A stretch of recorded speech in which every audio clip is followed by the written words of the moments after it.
Hello दोस्तों, स्वागत है आपका आपके अपने यूट्यूब चैनल लक्ष्य स्टडी में। आज हम इस वीडियो में देखेंगे महत्वपूर्ण 40 क्वेश्चन जो किससे संबंधित है, भारतीय नागरिकता से संबंधित है, संवैधानिक प्रावधान से संबंधित है और संशोधन अधिनियम से संबंधित महत्वपूर्ण 40 प्रश्न हम यहाँ पे डिस्कस करेंगे। तो पहला क्वेश्चन है, भारतीय संविधान के किस भाग में नागरिकता का उल्लेख किया गया है? भारतीय संविधान के किस भाग में नागरिकता का उल्लेख किया गया है? तो भाग 2 में भारत के संविधान में नागरिकता का उल्लेख किया गया है। तो सही आंसर क्या है? भाग 2।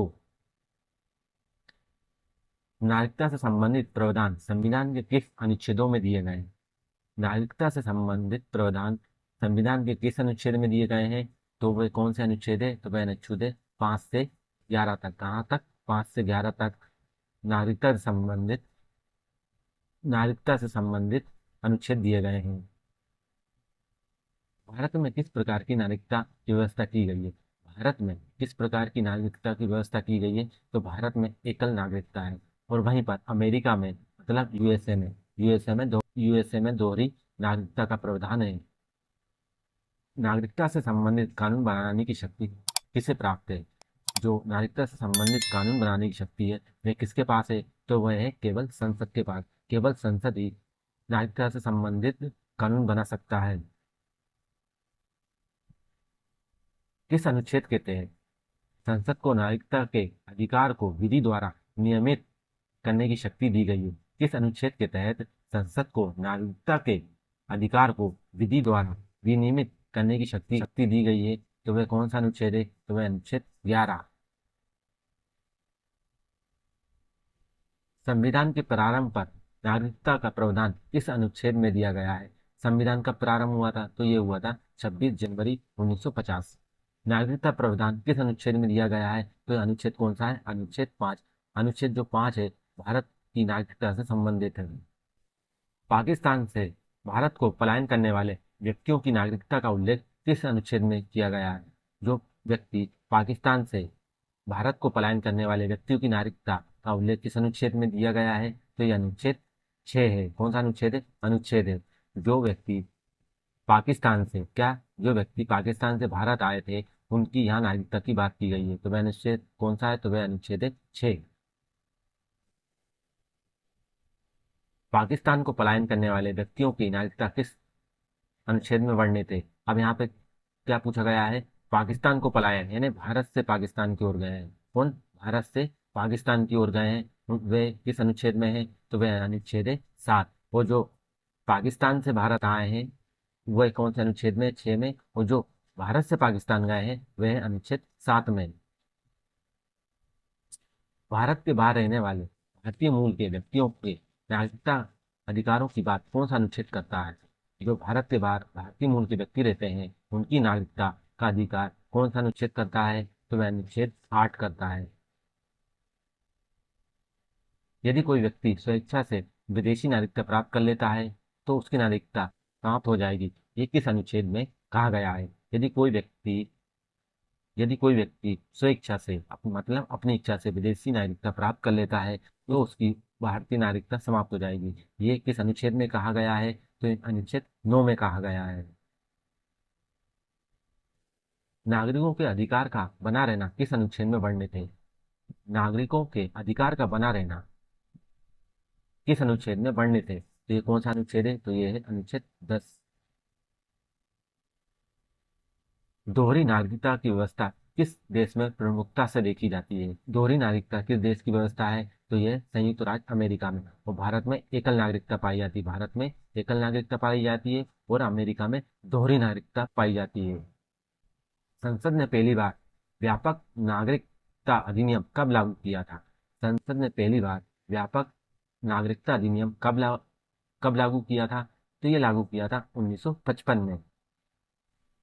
अनुच्छेद 11 के तहत बनाए गए नियमों का मुख्य उद्देश्य क्या है? अनुच्छेद 11 के तहत बनाए गए नियमों का मुख्य उद्देश्य क्या है? तो इसका मुख्य उद्देश्य क्या है? संविधान लागू होते समय नागरिकों की पहचान करना। इनमें से कौन सा अनुच्छेद केवल भारतीय नागरिकों को प्राप्त है? कौन सा अनुच्छेद केवल भारतीय नागरिकों को प्राप्त है? तो वह अनुच्छेद है 15। लोक नियोजन के विषय में अफसर की समानता ये किस अनुच्छेद में दी गई है 16 किसे प्राप्त है? लोक नियोजन के विषय में अफसर की समानता ये अनुच्छेद 16 में दी गई है, ये किसे प्राप्त है? तो ये केवल भारतीय नागरिकता को प्राप्त है। धार्मिक स्वतंत्रता का अधिकार अनुच्छेद 25 से लेकर 28 तक किन्हें प्राप्त है? तो ये नागरिकों को और विदेशी नागरिकों को, भारत के नागरिक और जो विदेशी नागरिक हैं, इन दोनों को धार्मिक स्वतंत्रता का अधिकार है। और ये कहाँ से कहाँ तक दी गई है? अनुच्छेद 25 से लेकर 28 तक। नागरिकता अधिनियम 1955 के अनुसार नागरिकता प्राप्त करने की कितनी शर्तें हैं? नागरिकता अधिनियम 1955 में आया था। इसके अनुसार नागरिकता प्राप्त करने की कितनी शर्त या तरीके हैं? तो इसमें 5 तरीके हैं। ये 5 तरीके कौन कौन से? जन्म से, वंश से, पंजीकरण से, देशीकरण से या क्षेत्र के विलय द्वारा। और यहाँ पे आपको मैं बताऊंगा आगे क्वेश्चनों में डिटेल से कि जो जन्म से कैसे नागरिकता प्राप्त की जाती है, वंश से, पंजीकरण से, देशीकरण से और क्षेत्र के विलय से कैसे भारतीय नागरिकता प्राप्त की जाती है।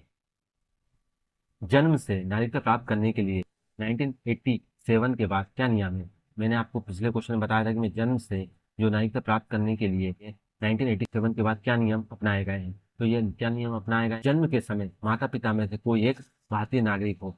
जब बच्चे का जन्म हो रहा हो तो माता पिता में से कोई एक भारतीय नागरिक हो। पंजीकरण द्वारा नागरिकता के लिए भारत में कितने वर्ष रहना अनिवार्य है? पंजीकरण द्वारा भी भारतीय नागरिकता प्राप्त की जाती है। तो इसके लिए नागरिकता प्राप्त करने के लिए भारत में कितने वर्ष तक रहना अनिवार्य है? तो ये 7 वर्ष तक रहना अनिवार्य है। देशीकरण द्वारा नागरिकता प्राप्त की जाती है। इसके लिए अनिवार्य शर्त क्या है? तो इसके लिए अनिवार्य शर्त है 8वीं अनुसूची की किसी एक भाषा का ज्ञाता होना चाहिए। तो वह क्या होना चाहिए? 8वीं अनुसूची की किसी एक भाषा का ज्ञाता होना चाहिए। विज्ञान या कला के क्षेत्र में विशेष कार्य करने वालों को नागरिकता कैसे दी जाती है? विज्ञान या कला के क्षेत्र में विशेष कार्य करने वाले लोगों को नागरिकता कैसे दी जाती है? तो ये जाती है देशीकरण की शर्तों में छूट देकर। कैसे दी जाती है? देशीकरण की शर्तों में छूट देकर। यदि कोई नया क्षेत्र भारत का हिस्सा बनता है तो वहां के लोगों को नागरिकता कैसे मिलती है?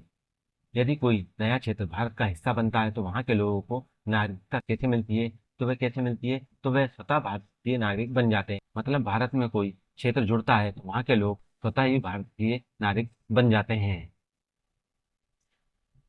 नागरिकता समाप्त करने के कुल कितने तरीके होते हैं? नागरिकता समाप्त करने के कुल कितने तरीके होते हैं? तो ये होते हैं 3 तरीके। जैसे परित्याग, समाप्ति और वंचित किया जाना। लगातार कितने वर्षों तक भारत से बाहर रहने पे नागरिकता समाप्त हो जाती है? तो ये हो जाती है 7 वर्षों से अधिक। यदि कोई व्यक्ति भारत से बाहर रहता है तो उसकी नागरिकता समाप्त हो जाती है। यदि कोई भारतीय नागरिक अपनी इच्छा से नागरिकता त्यागता है तो उसके नाबालिग बच्चों की नागरिकता पर क्या असर पड़ेगा? तो उनकी नागरिकता स्वतः ही समाप्त हो जाती है। तो उनकी नागरिकता भी समाप्त हो जाएगी। यदि कोई बच्चे के माता पिता हैं, वे भारतीय नागरिकता त्यागते हैं तो उस बच्चे की भी नागरिकता समाप्त हो जाती है। शत्रु देश के साथ अवैध व्यापार करने पर सरकार क्या कर सकती है? तो सिंपल सा इसका आंसर होगा क्या? भारत नागरिकता से वंचित कर सकती है। संविधान के प्रति अनिष्ठा दिखाने पर नागरिकता कौन छीन सकता है? संविधान के प्रति अनिष्ठा दिखाने पर नागरिकता कौन छीन सकता है? तो वह केंद्र सरकार इसका सही उत्तर है। भारत में पहली बार एनआरसी कब लागू किया गया था? भारत में पहली बार एनआरसी कब तैयार किया गया था? तो ये तैयार किया गया था 1951 में। असम समझौता कब हुआ था? असम में एक समझौता हुआ था, ये कब हुआ था? तो ये हुआ था 15 अगस्त 1985 में। कब हुआ था? 1985 में। दोस्तों, आपको वीडियो अच्छा लग रहा हो और आपको क्वेश्चन काफी हेल्पफुल लग रहे हो और लगता है कि ये क्वेश्चन आ सकते हैं आपके एग्जाम में, तो प्लीज मेरे वीडियो को एक लाइक एंड शेयर जरूर करें। और आपने अभी तक हमारे चैनल को सब्सक्राइब नहीं करा है तो प्लीज मेरे चैनल को सब्सक्राइब भी कर लीजिए। बढ़ते हैं अपने नेक्स्ट क्वेश्चन की ओर। असम के लिए नागरिकता अधिनियम में कौन सी विशेष धारा जोड़ी गई थी? असम के लिए नागरिकता अधिनियम में कौन सी विशेष धारा जोड़ी गई थी? तो उसमें जोड़ी गई थी धारा 6A। क्या आधार कार्ड नागरिकता का प्रमाण है? तो सही आंसर क्या है? नहीं। कोलकाता उच्च न्यायालय के अनुसार नहीं। तो कोलकाता उच्च न्यायालय ने अपना एक फैसला दिया था जिसके अनुसार माना था कि आधार कार्ड नागरिकता का प्रमाण पत्र नहीं है। प्रवासी भारतीय दिवस कब मनाया जाता है? प्रवासी भारतीय दिवस कब मनाया जाता है? तो ये मनाया जाता है 9 जनवरी को। क्यों मनाया जाता है? क्योंकि इस दिन 1915 में गांधी जी दक्षिण अफ्रीका से भारत लौटे थे। कब? 9 जनवरी 1915 को। इसलिए 9 जनवरी को प्रवासी भारतीय दिवस मनाया जाता है। प्रवासी भारतीय दिवस मनाने की सिफारिश किस कमेटी ने की थी? जैसे कि मैंने आपको बताया 1915 में गांधी जी दक्षिण अफ्रीका से भारत लौटे थे। कब? 9 जनवरी को। तो इसलिए प्रवासी भारतीय दिवस मनाया जाता है। तो इसकी सिफारिश किस कमेटी ने की थी? तो इसकी सिफारिश की थी doctor L M Singhvi committee ने। किसने? Doctor L M Singhvi committee ने। और आपसे पूछा जाए ये पहली बार प्रवासी भारतीय दिवस कब मनाया गया था? तो ये बनाया गया था 2003 में।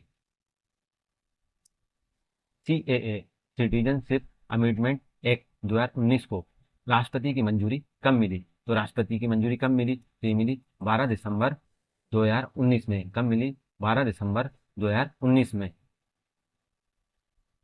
सीएए 2019 किन देशों के अल्पसंख्यकों पर लागू होता है? जो सीएए है 2019 किन देशों के अल्पसंख्यकों पर लागू होता है? तो ये लागू होता है पाकिस्तान, अफगानिस्तान और बांग्लादेश के नागरिकों पर।